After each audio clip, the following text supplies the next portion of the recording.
সেটা হচ্ছে যে আমি যদিও বসবাস করি 14 নম্বরে, কিন্তু আমার শেকড়টা হচ্ছে 4 নম্বর সেক্টর পার্কে। যে মসজিদটা আছে যে ওখানে ছিল আমার দাদার বসত ঘর, এইভাবেই একটা শেকড়ের টান বলা যায়।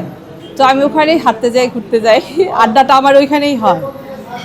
তো তখন আমার মনে হলো যে আচ্ছা ঠিক আছে, তো এই বাগানটারে যারা এত সুন্দর করে পরিচর্যা করে, যাদের হাতের স্পর্শ এত সুন্দর থাকে, মানুষ এটাকে উপভোগ করে, তো কেননা তাদেরকে নিয়ে আমি একটা শুকরানা পার্টি মানে ইফতারের একটু আয়োজন করি। হ্যাঁ, তো এই জন্য মূলত আর কি সবাইকে বলা যে এখানে ওনারা সবাই আসবে, একটু ইফতার করবে।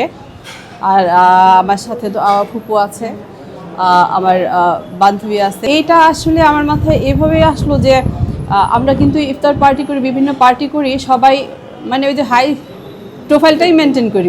তো আমার মনে হলো যে আসলে এটা তো হর হামেশা সবাই করে, কেননা আমি একটু ওদের কথা চিন্তা করি। হ্যাঁ, যাদের হাতের স্পর্শে, যাদের পরিশ্রমে এই পার্কটা এত সুন্দর থাকে, হ্যাঁ, তো আমি কি ওদের জন্য কি কিছু একটু যতটুকু সম্ভব আমি কি একটু কিছু করতে পারি না?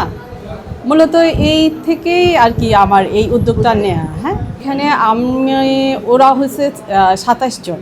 হ্যাঁ, তো আমি তারিক ভাইকে বলছি, পরে তারিক ভাই আর কি ওইভাবে ওদেরকে নিয়ে এখানে আমরা টোটাল 30 জন আর কি, ওরা আসছে 27 জন। হ্যাঁ, 31 জনের ইফতার আয়োজন। ও ইফতারের পরে আমার মানে সামান্যতম যতটুকু আর কি আমার সাধ্যের মধ্যে কুল হয়েছে, মানে ইচ্ছা আছে, আশা আছে ভবিষ্যতে আরও বেশি।